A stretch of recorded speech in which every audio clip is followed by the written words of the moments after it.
This is Keith Whiddon with the Citizen Effect Podcast. 100% of Whiddon Criminal Defense, 50% of Erase My Arrest, and I'm happy to be joined today by the exclusive suitier of Whiddon Criminal Defense, the Mr. Kelvin Horne of Christopher's Pinpoint, and he's going to talk to us today not only about Christopher's Pinpoint, not only about his church, but also other ways that he is involved in the community. So Kelvin, go ahead and lead us off. Let the audience know who you are, where you're from, what you do, and also how can they find you on social, so that way if anybody, Lord forbid, clicks off the podcast before we get to the end, let's go ahead and tell them where they can find you on social or the internet, okay? Excellent. Thank you so much, Attorney Keith Whiddon. I appreciate this opportunity to be on the podcast. Again, my name is Kelvin Horne, and I want to just, first of all, just say thank you. Number two, let you know a little bit about myself. Let's see, I am from Monroe, Louisiana, born and raised. Let's see. It's so much, and that's why I'm trying to break it down for you real quick. I have a few businesses that I do own. I have more that I operate over, but one, of course, is the clothier, Christopher's Pinpoint. I have a counseling agency, and I do some consulting also in Monroe, Louisiana, and surrounding parishes. I do that in Monroe. Also, I'm a youth pastor at True Vine Baptist Church that I'm very excited about. I think that's the meat of now where I'm structuring my life into ministry and trying to make sure I'm doing the will of God to the best of my ability and encourage others in the process. Let's see, what else? From Monroe, the ministry, a few businesses. I think that sums it up. Okay. Where can they find you? Are you on Facebook, Instagram? Actually, I am. Okay. So where can they find you on both, for obviously for the professional side as well as your personal side? Where could someone find you on those platforms, and what platforms? No problem. For social media, generally Facebook, of course, is just my name, Kelvin Horne. However, for the business, for our clothier, it is Christopher's Pinpoint. That's what it is. It's Christopher's Pinpoint. Same thing for Instagram. It's Christopher's Pinpoint also. I was able to grab those names. I'm thankful for that. Those are the only two that I have. Christopher's Pinpoint, Kelvin Horne, for my Facebook. Okay. Yeah.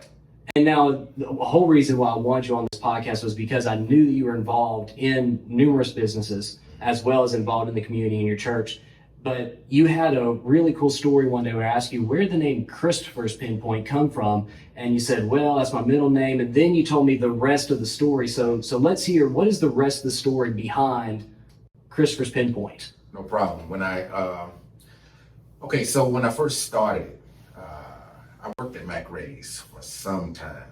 That was back in 1995, 96. I worked in men's furnishings. And that was in the mall, right? That's correct. Okay. Mall. I worked in men's furnishings, and so I dealt with suits, ties, and even in the polo department. So I was dealing with higher end things. I was also dealing with alterations. So I had to measure you to make sure the pants, or if we let up a jacket or a sleeve, was done correctly. And so it became a fun thing of my life. And I understand the nuts and bolts of it. That's what got me the most, not just the outer appearance, but how the actual structure of the suit was made, canvassing, things like that. So we come along to now, then I found myself admiring suits. And I was actually, and a lot of people are shocked by this story, I had a tailor that I was going to for some time, and it was great product, but his service didn't match his product, and it was quite spiraling for me in a downward fashion. So I just decided, you know what, hey, I know what people want. I know how the fabric, I know how the customization is done with the actual garment, and it touched me because not only that, I'm a client also. Right. So I said, let me just try this, to get into it. And so get into the name now, went the long way to get to it. And so I decided to go with Christopher's Pinpoint twofold, because one thing, the word pinpoint is actually a fabric. It's a shirt fabric, a cotton blend, where it deals with perfection on the weave of the fabric. And so I was like, let me look at Pinpoint. Then I thought about Christopher, because it is my middle name, but actuality, I was thinking about my son. It's his middle name also. Okay. So his name is Colton Christopher. Okay. And so I was like, let me just say Christopher Spinpoint. And the most outlandish question that I get all the time is, hey, why are you working for someone else? And I'm like, that's interesting. And I don't tell everybody the story. Right. But I share with them I'm not working for anybody else. That's the name that I came up with. Well, and that's kind of what led you and I to have that conversation, is because I asked, wait a minute, who is Christopher? Right. Is this an affiliate or something like that? And you're like, no, that's me. But anyway, I asked you, where did Christopher come from? Is it an affiliate? And you said, no, I'm Christopher. It's just my middle name. Correct. So, and in 1995, 96, would that have been there, you were in high school, college age? Actually, a freshman in college. Yeah. Freshman in college. And then you decided, at what point did you decide to make this into a business? Was it, a couple years later, or was it sometime after you'd been working at McRae's and then with this other studio here in town? Right. So that time frame, it actually is pretty large because I went through a lot of different spectrums of fashion. Now this is good because I like fashion all the way around. It wasn't always suits, dressing down or dressing culturally during that time frame. I did things like that, but then I came back to suits. Okay. Because then I started getting in a more formal realm in my lifestyle and in my careers, working at State Farm also. So we were required to wear suit and ties and things of that nature. So that's what brought me back around. So it was a large time span between those two encounters. That's from 1995 until McRae's until I got started with it. Well, and it's obvious that you are always into fashion, because whether you're showing up in a suit or you're showing up in your active wear, because you've got the Nike shoes, the Nike shorts. So, and I'm not talking about basketball stuff. Looks like you're about to go run a marathon. So, or maybe a better saying would be you're about to go model that you're running for a marathon. That's right. So like they pulled you off the poster board. It's interesting you say that, Keith, because a lot of people bring that to my attention. I'm laughing, truthfully, because it's just interesting. And look, they're like, hey man, where are you going? Your shirt matches your shorts, matches your shoes, and you're just going to work out. And I'm like, I don't even do it on purpose. That's what I'm trying to get to. It's just like how I see. I visualize things. And so if I'm shopping or if I'm looking around or if I'm looking to make something for myself, I'll just visualize, let me make this shirt because I have this in mind. That's how I dress. And I do the shoes like that also. And you're right, I do it in leisure wear all the way up. And I like that you have that vision, because the last time that you and I sat down, like, hey, look, I need a new catalog, or not new catalog. I need some new suits for my closet. And what I thought was the best part was that I said, we picked out and agreed on a few things I was looking for. And then I said, I couldn't pick, but I knew I needed, at least one more. And I said, Kelvin, what is something in your book that no one else has been brave enough to order, but you think deserves to be made into a suit? And you say, what, I've seen this one. And it's that blue suit that from a distance is going, or navy suit, it's going to be a plain navy, but it has that weave into it, that pattern weave into it. And that is the suit that I get the most compliments on. The second one being the one that I picked out. That's amazing. The dot, what I call dot grid navy. So that's my favorite, and I get the second most compliments on it. But the one that gets the most compliments is easily that one that you picked out and said no one has ordered this yet, and someone needs to. And I think it'll look good on you. And you're right, because if you ask me, I think it looks really good on me. That's amazing. But also a lot of people are like, oh wow, I really like that, because I get up close and they see the pattern stitched into the wool. Correct. So when you get into that, I tell people, just like I am a clothier, but then you get into a thin line between being a fashion designer. So I can do that also, but it's a small segment of people that I invite into that window, even my clients, because it's a trust relationship. Yes. You see that? You have to be able to trust me. And when you open that door, I was actually excited about it, because generally, I sit down with my prospective client, and they'll let me know what they want, and I just say, okay. So I can formulate what they want. But I have a few that's like, hey, let me know what you think. I'm all for it, because then I can design something for you that'll fit your lifestyle. Yep. Yeah. So what are some of the more interesting pieces that have been picked out, not by you? So what are some stories you tell us about folks that have interesting design choice? I have dealt with a lot of people with a lot of creativity. I don't even think I can narrow it to one. I've done some things that I'm like, interesting, right, period. And I've done some things where I'm like, okay, I didn't see that, you know, so I don't think I can narrow it to one, but I've been across the spectrum a lot. Okay. Is it so much in the choice of the wool, the pattern on the wool, the interior liner, or maybe it's the cut where they put a really high peak lapel, or maybe they want to do some really high up pants? What is it? Well, I think that's where we're going. I think we're going to go with the actual fitment of some of the different garments that I'm making for my clients.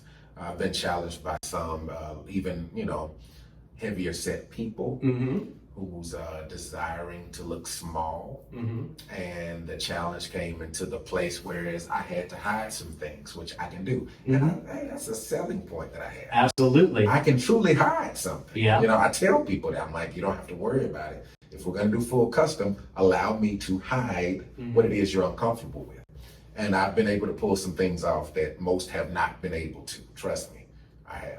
Have you expanded your market into the ladies realm? I have, actually. I have a few clients, even locally around here, that are ladies that are very, if to say the least, it's really broadening my expertise with Christopher Spanport, because in that area, I am not the best as far as informational wise, but it makes me dig on me, and I'm having some fun with it, and they're satisfied, actually. Wonderful. With everything that I've been doing with them. And so whenever you have a new female client or prospective female client, do you go in there with sort of the same book of options when it comes to your wools and your liners, or do you have another supplier that you can go to that is, this is a female based or female design liner, female design wool, that kind of thing, or maybe designed for a woman's eye first as opposed to a man's eye first? Right. So to answer that question, you'll be shocked. In most cases, a large percentage, it is the same as far as fabric. However, the design is what differentiates them. And then women like more ruffles, men does not. So you have some fabrics that have more ruffles or more texture to it. Higher texture fabrics generally lean towards the women's side. But I'm noticing that, you know, some of the fabrics do differentiate. However, it's about the same, so it works out pretty well. But it also shows me, you know, just like I said earlier, how to engage the women and their expectation. Their final product is totally different from men. It is. Okay, so break that down for our male audience who may need help with the ladies. Does this go beyond just clothes and managing a female's expectations? It does, truthfully. It does. Even when you present yourself to the men, because sometimes I like to get background on my male clients to just understand why they wear what they wear. Okay? And so when you come into women, you have to understand the expectation that they have when they put it on. What are they trying to basically accentuate? Maybe accentuate is great. You see, I was trying to pick my word carefully on that one. What exactly they're trying to, you know, perceive. Yeah, when they're wearing that garment. So I have to hear that to get a clear understanding of, you know, how far they want to go with it. And has that been an easy transition into opening up, you know, designing for women or creating garments for women? Let me tell you, I don't have very many fears when it comes to garments, but that was one of my hesitations, and it's only because, and I call it the Michael Jordan syndrome, it was because I didn't want to fail. Truthfully. So I hesitated. I'm like, look, let me just go ahead and jump into it. And thankfully, with the experience now, firm experience I have with the men's side, it has given me a great confidence boost walking with ladies, and even seeing how we start with, of course, raw material from the beginning of the phase and then end up with a finished product. And I'm even admiring the finished product, so it is encouraging. Nice. And so you really hit on something that's really interesting, and I think it comes with part of being someone who is ambitious, someone who is, you know, determined, whether it be in business and their professional career or in really any endeavor of life. You know, just like, you know, you say you're afraid of failure or afraid of possibly failing, you know, I hate to lose. I hate to lose. I had 2 hearings this week, and it wasn't so much that I wanted to win them. It's just I hate the feeling of losing. It doesn't matter if it's in a courtroom or in a, put me in some other, competitive arena. I hate losing. But what has been the failure or the biggest learning opportunity that you had that it just did not go the way that you pictured, the way that you wanted to? With the garments? Well, this doesn't necessarily have to be, like I said, you're involved in numerous businesses at this point. So we don't have to tailor it, if you will, just to your garments. What is, beyond that?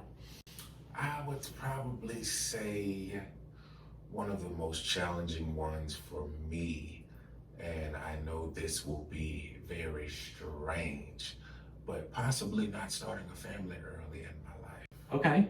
Interesting, huh? Okay. Yeah. Because I thought that, you had to get the money. Mm-hmm. I thought you had to develop a career, get the degrees, and all of that is fine. Mm-hmm. And I think it's probably situationally, but you're asking me. But I look back now with the son that I do have, and I'm like, I kind of should have invested more or created a balance. Let's say it that way. Kind of should have created more of a balance as far as developing a more sound family, if you will. Okay. Yeah. I understand that. That's one of the things. And and that's just being transparent with you as I look back on it. However, what has helped me is now youth pastor at the church. Mm-hmm. I still have kids everywhere. Yes. I still have the family moments. I also have the experience that I can guide and lead others who maybe can avoid some pitfalls. Okay. Or avoid some disappointments. Okay. I like that answer because it touches on, I think myself as a particularly ambitious person. Mm-hmm. I think that you are obviously an ambitious person. Mm-hmm. And so it's interesting because you're the first guest that has touched on the fact that, it's not all just about business. It's not all just about, growth or scaling up or making money or whatever you define your success as. There's this personal element that is, in all of us in a roundabout sort of way, that no matter how ambitious we are, we also have a craving to have a family. That's correct. In a way that we define it. I have a family, or I've built a family in a way that works for me. Correct. And, you are surrounded by your family. Thankfully your father is doing a lot better now than he was a year ago. Thank goodness. That's correct. And, you obviously have a wonderful, healthy and smart son as well. Mm-hmm. So, and do you see yourself having, I guess a different type of family in the future? Yes, or okay. And it encourages me. Mm-hmm. Let me give you some background. This is good. I didn't understand the value of it until I started comparing with others. So I come from father and mother in the house. Mm-hmm. Father was the breadwinner. Mm-hmm. Mother did not work until I went to school. I was the youngest of 5. Okay. So when you look at that makeup of a family, and see, that's all I know. Mm-hmm.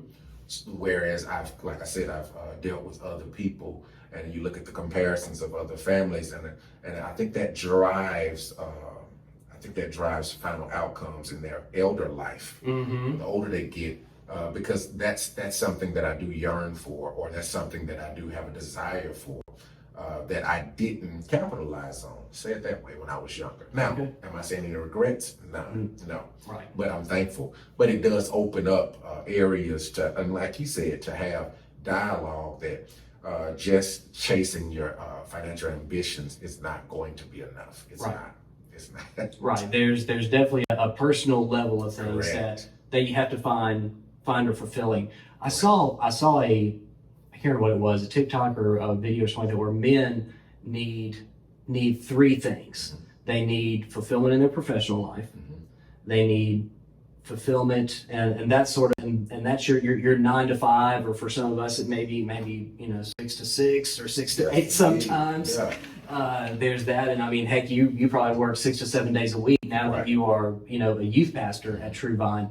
And I mean, you've been involved in ministry the entire time I've known you. I don't know if it was always at True Vine, but you've been a pastor of a church, or at least involved in ministry like I said, for as long as I've known you, which is about, what, 5 years now. Correct. So, you've been working 6-7 days a week for as long as you have, and probably much longer or much before that. Right. And so you need that sort of career fulfillment. You need a hobby that stimulates your creativity. And it seems to me that maybe your Christopher's Pinpoint gives you sort of a good cross section, because you get to have that creative fulfillment in your designing garments, or working with people to design garments, as well as it's a way for you to have that, that 9 to 5 or 6 to 6, whatever that day-to-day looks like in Christopher's Pinpoint for you. And do you feel like you get fulfillment beyond just a career or a business in Christopher's Pinpoint, or in your counseling, or anything else? I do. Okay. I'm glad you asked that too. One of the mottos that I have for Christopher's Pinpoint is, we don't just make suits, we build confidence and character through garments. And see, I really believe that. So it's not limited, and I don't consider myself trying to deal with any type of competition. I don't think that's arrogantly said. I say that with confidence, because what I'm trying to deal with when I go into the garment area of my life, I'm trying to deal with you as a holistic person, not just put a jacket on your back or a shirt. I want to deal with, how it fits with your lifestyle, so for example, if you don't mind, when you walk into a court, I want the judge, I want the jury to understand the voice of your garments before you even open your mouth. Absolutely. So it sets the tone. Those are things I look at. And so you look at 1 centimeter can throw off the logic of how you're perceived. Does that make sense? If something is hanging too far, so that's what I deal with. I told somebody this the other day, so funny. I said, hey man, I live life 1 centimeter at a time. They laughed at me, but I'm like, no, I'm for real. I'm like, when I'm making a garment, 1 centimeter can be the life, or it can be the death of a garment. So I tell them that's how I live life. So I'm very particular in everything that I do, because I want to be precise as I can. And that's the challenge. Going back to your question, I'm challenged by that point, because I have to always look in the mirror, and I'm not going against anyone else. I'm challenging myself to make sure that I'm providing something that is acceptable and meeting and exceeding the expectation of the client. But you really hit the nail on the head, because whenever you have, a garment that is custom made or tailor made, for example, the length of your shirt, correct, versus the length of your jacket. Right. If it's too long and it covers, then it doesn't even look like a custom garment. It looks like something that's pulled off the rack. Right. But if it's too far up, then it looks like you bought your coat too small. That's correct. And so that's just one example. The other example and that's one thing that whenever I look at other suits, I'm always looking at the suits that other people are wearing and see, okay, where is the cuff? And number 2, it's what about the length of the pant? Right. Because the length of a pant is going to tell how modern, perhaps, correct, the garment is, or whether it's an heirloom garment, correct, or something that they've had for 10 or 20 years, and they haven't gone back to the tailor to get it taken in. That's right. Because whenever I first started wearing suits in the early 10s, I was still buying suits with a break in the leg, and now, most all of my suits that I've had are, in fact, all the last ones that you and I have made together, and I believe there are 2 others that I have made with another company. And know that means I went back to Christopher's Pinpoint, Kelvin. That's a true story. So that they did not have a break in the leg, and that alone can show that, okay, this person is up to date on what a professional should look like. Right. That's correct. And it's not so much about, I don't wear custom clothes because I want to wear custom clothes. I'm not wearing it, because that's what I want. I'm wearing it because that's what my client expects to have. You provide a premium experience for me. And I, in turn, want to be able to provide my own clients with a premium experience. Yes. And that's not only in the 4 walls of this office. That is, I have to look the part whenever I walk into the courtroom. And I get so many compliments from clients that hey, I really like the way you walk into a courtroom. You're about your business. I had a guy 2 weeks ago said, man, I like your swagger when you walk into the courtroom. I can tell you're about your business. And part of that is that whenever I put that suit on, I'm a different person.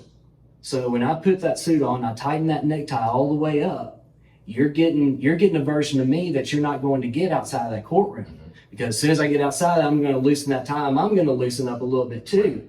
But whenever that suit's on, it's game on for me. It's a mindset shift. So, and there was a book that I read along those lines, and I cannot remember the name of it right now. But yeah, it makes me think of that book, just having that conversation. So, but enough about that. What about let's talk about your business and counseling. How did you even get started in counseling? Amazing question, and everybody wants to know. So, when you look at my life, 2003, I was still at State Farm. I was an underwriter for fire underwriting. That's homeowners, and working a desk job, working 7 to 3, 4 o'clock. Had to take your lunches for 45 minutes. You get 2 15-minute breaks. I remember it like you had to push out the paper. With so many apps, with so many clients that I had to review in a day's time to meet my quota, excelling in that. And then we got the news about the office closing, and they gave me an offer to go to Oklahoma or Missouri. Okay. And speaking with my brother-in-law one day, and he had a company open, psychiatric rehab, and he was telling me that he had to get deployed, and so he needed somebody to watch his company. Deployed as in he was in the National Guard or Army Reserve? He did 4 or 5 tours back to back. So he just opened a company. It's my brother-in-law, and nobody to run it. And so I'm thinking, whatever, no, I'm about to go ahead and get this money. Yeah, you're going to Oklahoma, Missouri. Right, I'm like, dude, I'm building up the corporate ladder because that is the, I don't want to say the dream they sell. That's because I'm on the outside for people who are still in it. Right. But that is the expectation. It is. So I'm like, look, I'm building this corporate ladder. I'm getting an understanding of management. I'm about to go into management. I'm about to move, get my reload started. And then next thing you know, my sister told me, hey, he got deployed. I'm like, what, he's gone? And so I stepped in and basically helped him out from 03 until about 06, 07. And by that time, I gave my 2-week notice to State Farm. Everybody thought I was crazy. And it was probably one of the most monumental decisions I've ever made in my life. It jump-started me into entrepreneurship. And from that second on, 03 to now, still been flying, thank God.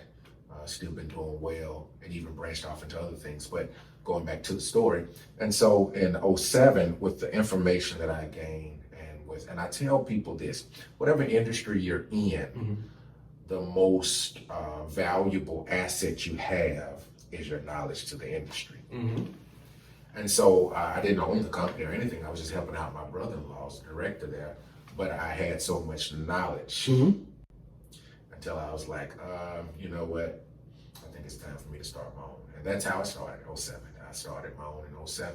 I've been kicking with it ever since. And that's really the nuts and bolts of the story. And like I said, that actually jump-started me into entrepreneurship, because now it gave me an entrepreneurship spirit, and even encouraging others who have it, the drive for it, to let them know the mountaintops, but they also have to know the valleys.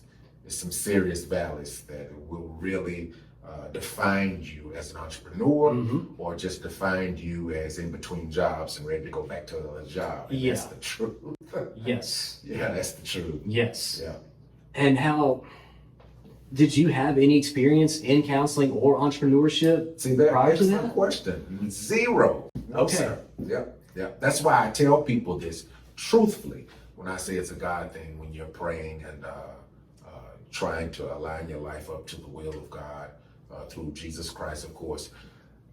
He'll put you in places that you're not qualified for, but he'll qualify you to it. And that's a living testimony that I have. Nothing. I had no background. However, I had a counselor spirit. Okay. So I am not a counselor for the state of Louisiana. I own it though. So Right. I hire licensed professional counselors, licensed clinical social workers, and things of that sort. So no, I had no background, no experience, but just developing that awareness, developing, the day-to-day activities, it developed me into where I am now.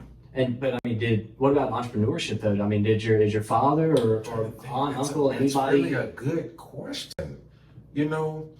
I left one out. So I had a small corner store in the Booker T community. Okay. I did leave that out. I did. And I was going back and forth with that around 02, 03. I also tell everybody this. So this would have been kind of right out of college? Correct. Okay. And I tell people this all the time. One of the most glaring things on my resume, if we go there, was the fact, and I'm proud of, was the fact I worked at Burger King. Okay. A lot of people don't know that. And I wasn't that long because it whooped my tail. Right. But I tell people what I learned from it was this, working at Burger King. I discovered something. I was a restaurant operator. That was a new program that they started. Making pretty good money in 01, 2001. I was making like $40,000 a year. I thought that was pretty good. Right. And in 01, it's not bad either. Correct. So I was excited about it. There was management. That broke me into management. And that was my degree, business management. And so, I was like, okay, let's do it. Until I discovered opening the store at 5 a.m. and getting off at 2 a.m. Yeah. Did you just hear that? Yes, I heard that loud and clear. I did that like 7, 8 days in a row, and I'm like, ooh, but I learned a lot. But it showed me something. It showed me so much about management and ownership and how to develop yourself and how you need human resources. Yes. I think we play with that word. That word truly means what it says in context. Your best resource are humans. Yes. Does that make sense? Oh, it makes perfect sense. I tell people that all the time who even ask me about businesses and things of that sort. I'm like, hey man, have you invested in your people? Yep. Have you invested in your people? I'm like, if you're really trying to be an entrepreneur that you say you are, you're going to need people. Yes. People are going to be your biggest investment. Not what you're selling, not what you're doing. It's going to be your people because they're going to be the eyes, the heart, and they're going to be the first line of defense. Yes. That your clients and customers see. Yes. Otherwise, they're your biggest liability. Right. That is correct. Yes, indeed. And I just had a conversation with one of my team members about 2 weeks ago about what do you envision yourself doing, a year from now or 5 years from now? Because what I want for my team members is to know that they can grow where they're planted. I don't want this to just be a job for them. I want them to be able to have a vision for the future with us, so that they can find that place here. I told her, if you was telling me right now, I want to be a lawyer one day, then heck, let's make a roadmap to get you from here to whether it's 5 years or 10 years from now, so that you can move through this, get through law school, pass the bar, and we can put you in office in. Right. I want people that join my team to be able to grow where they're planted. I want to be able to invest back in them because they have shown they're invested in me. That's right. So I'm really glad that you hit on that, because that's something that a lot of people on the podcast have not talked about, is that, we talk a lot about what we did, to come up and to get, our feet in the door, or to get a foundation laid to grow and scale from here. And we haven't had anybody hit on the importance, the necessity of having team members that are willing to grow with you. And you hit the nail on the head wonderfully, willing to defend you as well. And in defending you also lets you know that, hey, this stuff over here ain't working. That's all right. We need to do so. Yeah, we need to. We need to know. I don't know what we can do, but it can't be that anymore, because it's not going to work. That's right. So that is, and that's an incredible part, and I'm so glad that you touched on it. Let's talk about, we can't end this thing, because we got about 10 to 15 more minutes, however long you have it. I'm going to be respectful of your time. Okay. We've got about 10 to 15-ish minutes. and we cannot leave without you talking about your role at True Vine. You know, I knew it. yes. Yeah. So, and what you and Stonewall have cooking over there. Your line, So, brother. yes, Correct sir. me if I'm wrong. Yes, sir. That's him. I get reminded every day. Don't worry. It's a good thing, though. It's a Yes. good thing. Yeah. So I'm the youth pastor at True Vine Baptist Church. Yeah, I have been there a long time. I started there in '95. Oh, wow. Okay. Yeah. So it's pretty much a foundational part of my life. But what I do there, and I think some of the legacy that I have, just dealing with the youth, trying to encourage them, trying to direct them and empower them, not just through, watch this, my life testaments, but through the Word of God. Because see, my example's only going to go so far. Right. But we serve a God who has been from before creation till now, and His Word still stands. So I try to empower that. But what I do, me personally, I try to make it live, though. I try to make it practical. I try to make it to whereas my 3-year-olds can receive the same text or understanding of the Word of God as well as a college student. And that's the way the Word is. But it comes down to the practicality of how you serve it. And I tell people this all the time. It goes to basically your finest restaurant you go to. Everybody in there never gets the same thing on the menu. Right. But they do get the final outcome. Yes. That's to be satisfied. And Yes. that's the way I look at ministry. The end goal is to make sure that you're spiritually satisfied and know who Christ is. But the approach will be different from all different spectrums. So doing that Sunday in and Sunday out, supporting my pastor, who I'm very thankful for. Yeah, Pastor Stonewall. Now, you know, the fraternity thing is quite challenging. I've never sat under anybody who was Greek, and that's what I was like, dude. So, you know, I've been in my fraternity since 1998. And so that's what I was telling him. I was like, he's on fire. And I'm like, bruh, I've been there now, but I'm proud of him. And Yes. he's really on fire. Yes. And it's quite encouraging, but I'm just looking like, man, go ahead and run your race. Yes. You know, but even doing that, encouraging people, even through that, all walks of your life. And I truly believe that everything that I'm doing in the business side or personal side is an attribute of how good God is and how He's been good to me, leading me in these areas. So even I look at my life as a testimony to better help or aid others to better develop themselves into Christ or understand who Christ is. You know, in a world that's fading, in a world that's battling, Yes.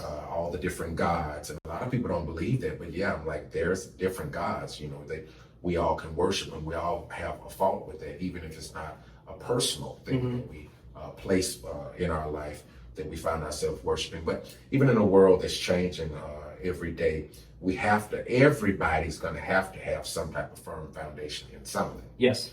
And I tell people, why not just let it be Jesus Christ? So that's my life legacy at True Vine Baptist Church that I'm thoroughly enjoying. Wonderful. Now, did you grow up you say you started in '95, but did your family grow up in True Vine, or did you grow up in the Booker T area? Or this is good. So born and raised on South 6th Street. That's Okay. in between Texas and Orange.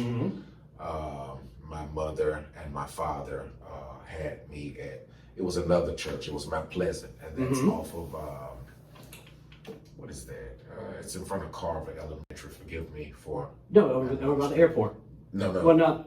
I think. Okay, so Orange Street, Carver Elementary. Orange Street, are you familiar with South 2nd? Okay, so you go, which way are we going on South 2nd? North. You come across north on South 2nd, that's going to be Texas Avenue. Okay. Texas Avenue, and then you're going to have Carver Elementary, and then to the left is going to be Mount Pleasant. So I was born in church. I tell people that, I'm like, hey man, I was born in church. The youngest of 5. My mother kept us in church all the time. My father drove trucks. So he was out on the road. And like I said, and just going back to history, you know, all I knew was the man bringing home the bacon and the woman cooking it, cleaning it, you know, providing it. That's the way I saw it. And that's to put it in layman's term. But Yeah, I was born in that church, and when I growed up, graduated from high school, that's when I made the transfer to True Life Baptist Church, because I felt as if my time at that church was up, and I was yearning for more of Christ, and that was the transition. Wonderful. Yeah. And so, look, real talk. You know, you were lucky to have two parents in your home, Very. things like that. Yes. And grow up in church. What are some of the challenges that you may see now, you know, in whether it be in Truvine or in your counseling, where, you know, not every youth is growing up in a two-parent household and things like that? One of them is knowing how to communicate. Another one is knowing how to love, and not with the word as being an affection of love, but how to forgive. Okay. There's power in forgiving somebody because it releases you. We know that, but also it shows that you can love that person beyond how they've hurt you. Having a father there also showed me structure, and it also showed me my mother, who submitted to my father. That word submitted now is almost a taboo. Yes, it is. Okay? Yep. It's a taboo, but I think when you take the time and look at the word, it's not submitting to doing whatever my father's saying. No. And my father tells us now, he said, I would be nothing, this family would be nothing without my wife. So the submission is her deciding, that's the key word. Her looking at the information and deciding, I'm gonna go ahead and support you in this. So when you look at that term submitting, because it helps men also, because you make a decision to follow Christ. You see that? So men submit also. And a wife cannot submit to a husband that doesn't love the Lord. So I think that's what some of the challenges is. But going back, I'm sorry, you got me teaching. but yeah. So having a father and a mother in the home, it also showed balance, because not only that, but again, I say it was 5 of us. Yes. So and you're the youngest as well. I'm the youngest. So I had the fights. See that? I knew conflict resolution. I learned that at home. My clothes were getting stolen because I was the youngest. They were like, you know, he don't need it. So I understood how to forgive and let go. Being able to love and cry together, watch this, and being chastised together.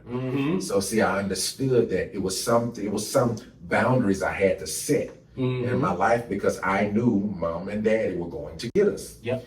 And not only were they going to get one person, they were going to get all of us. You see that? So it's a lot of fruitfulness that can come through a family structure that I know I learned, but I'm also sensitive to people that didn't have it. Now that's what I've learned in my elder life. Right. It's not bragging rights, but it makes me sensitive, because it also shows you how to approach them. You know, and you hear people say you can't paint things with a broad brush. That's really true. It's an approach you have to have. Some people have a lot of connecting the family to the business. Some people have a lot of emotional trauma because it's simply the father was not there. That's really true. Some people have a lot of emotional trauma, even for the women, of how to deal with their husband now, and you'll discover it's a link to the lack of a missing position of a father then. And so you're able to identify a lot of different cues, if I will, in some of the emotional distress with people, even in their elder life, based upon how they were raised or their family construct. And will help you guide in how to navigate with love on how to approach them. And I say this all the time, you know, I don't have any side note. I like to give examples. I don't have any examples of courtroom, so I have to go to the surgery room. So when you go in and you know you have the doctor, everything's sterile. Yep. You see that? Everything's sterile. They have teammates that are trained that can handle the moment. If you can't handle the moment, you're not going to be in the emergency room with them. And then the doctor is dealing with, say you have a wound victim, he's dealing with it with care. You see what I'm saying? He's not just diving in. He has to understand the vitals. He has to understand. And that's what I'm telling people when I start talking to people. Now I'm understanding I don't just rush and give my opinion. For one, I let them talk because that's how I'm going to gauge my conversation. because I'm hearing, what's going on, and I'm applying it to areas that I'm aware of. But even matching that, sticking to your question, I do believe a lot of the root of it comes from a two-parent home, because I just had a lot of exposure with the word family, which I tell people all the time, which is becoming a lost art. Family is becoming a lost art, or being redefined. Let's say that. It's being redefined. So I do believe that there's power in a family, however your construct is. Thank God we have new ways to approaching family. But whatever you have on a construct of a family, try to make it work. Try to love. Try to communicate. Those are the two things I'm telling you to take you far: love and communication. I agree, absolutely. So we are at that time, and this is the one question I told you I was going to ask. All the other ones were wide open. Right. But Citizen Effect Podcast, and like I told you at the beginning or before we hit record, the Citizen Effect, it means leaving something better than you found it. And you've touched on a lot of spaces and how you've touched a lot of lives, from a professional level to a spiritual level, and all sorts of ways in between.